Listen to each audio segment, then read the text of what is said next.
अहो तुम्ही इथे दुकानात नाही गेला? गेलो होतो, माझं मन लागलं नाही तिकडे, खूप विचार यायला लागले डोक्यात सारखे. म्हटलं काहीतरी काम करूया, एकदा काम सुरू झालं की डोक्यातले विचार नाहीसे होतील. द्या इकडे, राहू देते. तुम्ही खोलीत जाऊन विश्रांती घ्या जा. त्याने काय होईल? खोलीत परत एकटा पडलो की तेच विचार सुरू होतील. त्यापेक्षा एक काम बरं. अहो राहू दे म्हणतीये ना. का? एक साधा कांदा सुद्धा कापता येणार नाही इतका नालायक आहे मी? हो असं काय बोलताय? काय करू मी? सांग ना काय करू? एकीकडे जिने शिक्षा फरमावली ती माझी आई आणि दुसरीकडे जो शिक्षा भोगतोय तो माझा मुलगा आहे. काय होत असेल माझं? विक्रांत माझाही मुलगा आहे. मग तुला काहीच वाटत नाही? आता आपला मुलगा किती साधा आहे, सरळ आहे, सज्जन आहे. आजपर्यंत एकही गोष्ट अगदी लहानातली लहान सुद्धा त्याने आपल्यापासून लपवली नाही. हे असं काही तो करेल? गीताशी काहीतरी ऐकण्यात चूक झाली आणि आईने सुद्धा कुठलाही विचार न करता थेट त्याला माझ्या पंक्तीत आणून बसवलं. नाही, माझ्यातून झाल्या असतील काही चुका पूर्वी, पण विक्रांतच्यातून अशा चुका होणं शक्यच नाही. अगं पण तू इतकी शांत कशी राहू शकतेस? तुला काहीच वाटत नाही? तुला काहीच म्हणायचं नाही यावर? तुम्हाला विक्रांत बद्दल विश्वास वाटतो आणि मला विक्रांत बद्दल खात्री वाटते. आपला विक्रांत कधीही खोटं बोलणार नाही, कधीही खोटं वागणार नाही. खरं ना? 100%. बघा ना, एवढं सगळं होऊन सुद्धा मला रडू येत नाहीये, धडधड वाढलेली नाहीये. बघताय ना तुम्ही काळजी नका करू. आपला विक्रांत असं कधीच वागणार नाही.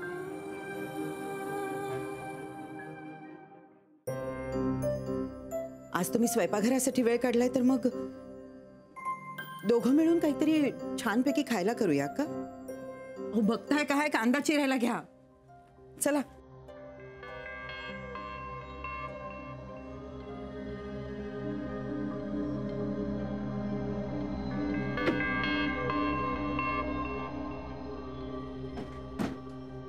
आई आता आम्ही कुठे खेळायचं? नको, नानू आजोबा आले परत ओरडतील. काय झालं रे? नानू आजोबा ओरडले. मी त्रास दिलात का त्यांना? नाही, आम्ही हॉलमध्ये खेळत होतो. ते आम्हाला ओरडले आणि म्हणाले आज जा. ते का ओरडले बाबा? अरे तुमच्या आवाजाचा त्रास झाला असेल त्यांना. तुम्ही इथे खेळा. विजय काकाही आमच्या सोबत खेळत नाही. कोणीच चांगलं बोलत नाही आमच्याशी. असं का बाबा? सगळ्या मोठ्या माणसांसोबत भांडणं झाली आहेत का? आर्यन, असं काही झालेलं नाही. तुम्ही अंगणात जाऊन खेळा. पण तिथे पण नानू आजोबा ओरडले तर? नाही ओरडणार. जा जा बाळ. बर चल.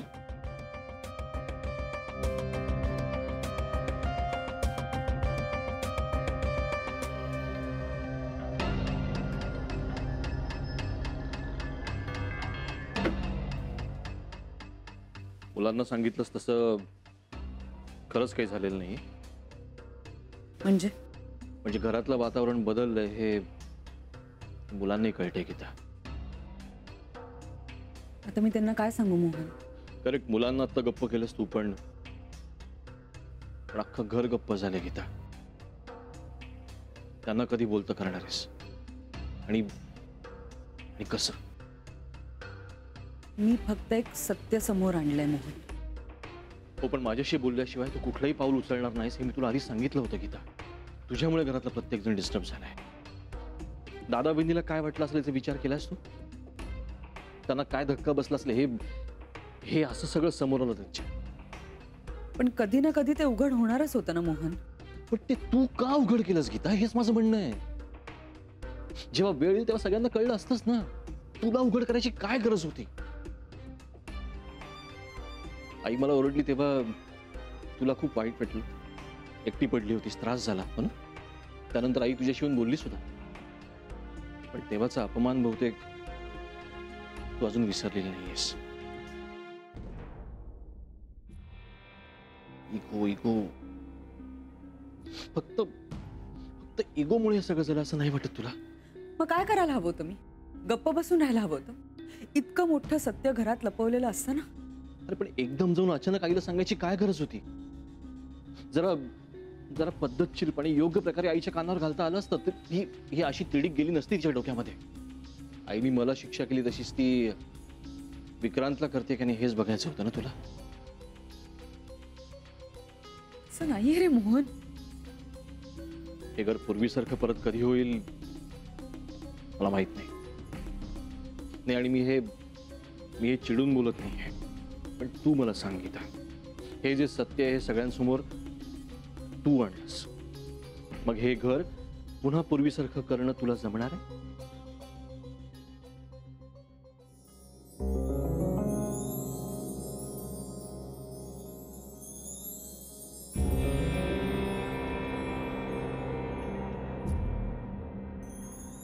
माई येऊ का आत? मुलांवर झालं का ओरडून? अगं मुलं किती आवाज करतात. ते घरात प्रसंग काय आणि ही वागतात काय.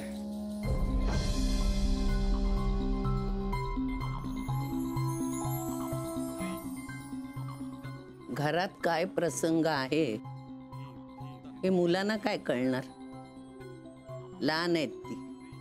आई अगं घरात टेन्शन किती चाललंय ना, आणि त्यातनं हा त्यांचा आरडाओरडा खेळणं मला नाही सहन होत.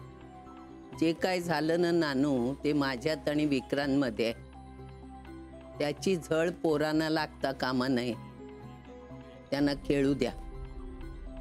उगाच त्यांच्यावर ओरडू नका, मला सहन होणार नाही ते. पण माई घरातली ही शांतता किती अंगावर येते त्याचं काय? हे बघ, मला काही घरात दहशत निर्माण करायची नाहीये. ज्याची चूक होती त्याची त्याला मी शिक्षा दिलीये. आता बाकीच्यांनी तरी नेहमीसारखं वागा, निदान तसा प्रयत्न करा. हं. मुलांवर ओरडू नका. त्यांना हवं तसं खेळू द्या. त्यांच्यावर उगीच राग काढू नका. कळलं का? ठीक आहे, येतो माई.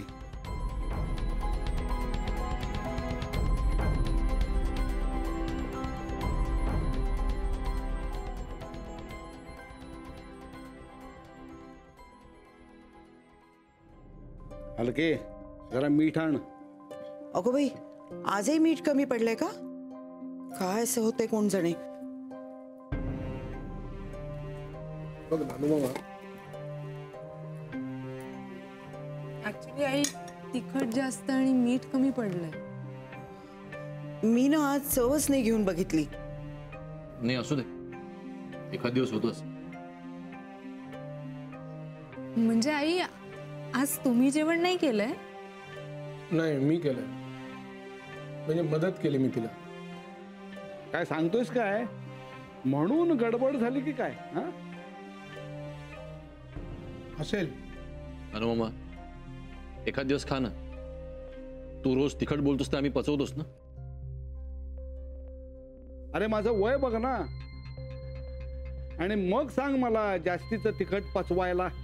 तसं नाही मोहन काका, पण ऍक्च्युली मला डॉक्टरांनी ना पौष्टिक आणि ताजं जेवण जेवायला सांगितलंय.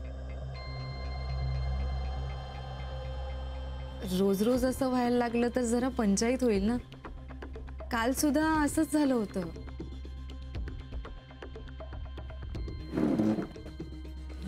झालंय माझं. तुम्हाला काय वाढू? हा नको. मला जरा भाजी वाढ. मी मीठ घेईन नंतर त्यावर. हो. अहो हलके अगं जरा लक्ष देत जा ना स्वयंपाक करताना. नाही म्हणजे एरवी जेवण टेस्टीच असतं, त्यात काही प्रश्नच नाहीये. पण 2 दिवस झाले जरा. मी तुमच्यासाठी भाजी घेऊन येते. नाही नको नको, माझंही झालंय.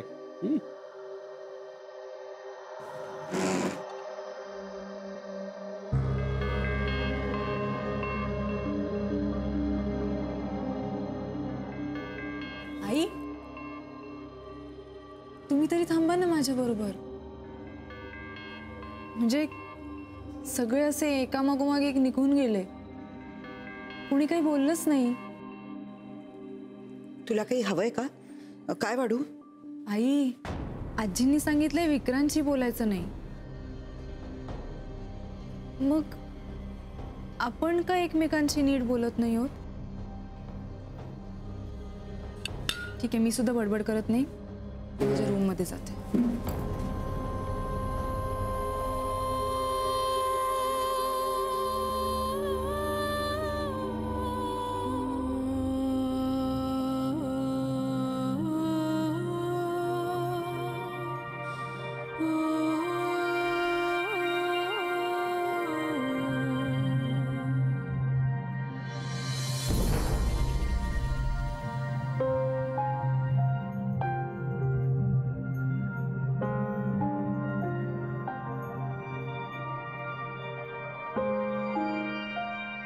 मोनिका,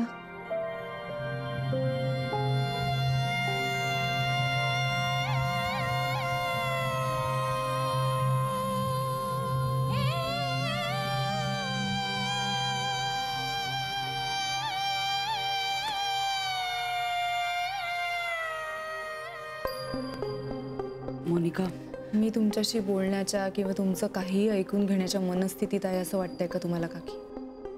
मोनिका हे बघ, प्लीज काकी, आपल्यात ना मैत्रीचं ना दुसरं कुठलंही नातं आहे, असं मी समजते. हे बघ मोनिका, माझ्या मनात एक राग होता जो तुझ्यावर निघाला, पण तो तुझ्यावर नव्हता किंवा असू दे ना काकी, ते झालं ते झालं. मला ना आता छान म्युझिक ऐकायचंय, छान वाचायचंय. कारण मला आजींनी सांगितलंय की गर्भसंस्काराची पुस्तकं वाचल्यावर मनावर चांगला परिणाम होतो. आणि तुम्ही फार वेळ इकडे बोलत बसलात ना तर तसं होऊ शकणार नाही. So please. मोनिका, विक्रांत तुला काही काकी, आमच्याबद्दल अजून काहीच विचारू नका. आता आमच्यामध्ये जे नातं उरलंय ते उरलंय. आमच्या नात्यात जर अजून कटुता आली तर त्यासाठी फक्त तुम्ही जबाबदार असाल काकी, फक्त तुम्ही.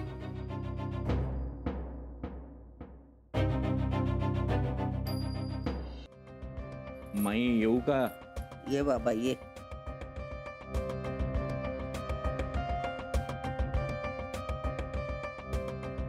तुझ्याशी बोलण्याची ही वेळ नाही, पण काय ना, बोलल्याशिवाय राहवतच नाही. मी तुला हे आवरायला मदत करू का? नको रे, हे काम मी संपवणार आहे. माई, मला माहिती आहे कुठलंही पाऊल तू पूर्ण विचारांतीच टाकतेस. माई, यावेळी मात्र शिक्षा असमान झाली असं मला वाटतं. असमान? कसं असमान? मोहन माझ्याशी खोटं बोलला, मी त्याला शिक्षा केली. विक्रांतनी माझ्यापासून खरं लपवलं, मी त्याला शिक्षा केली. मी दोघांनाही शिक्षा केली. मग असमान कसं? नाही, मोहनवर तू चिडलीस, हो, पण लगेच बोलायलाही लागलीस. इतकंच काय, पण गीताची जाऊन तू समजूत काढलीस, हो ना? मग विक्रांतच्या बाबतीत तेच का नाही करत? फरक आहे मधू, दोन्ही गोष्टीत फरक आहे.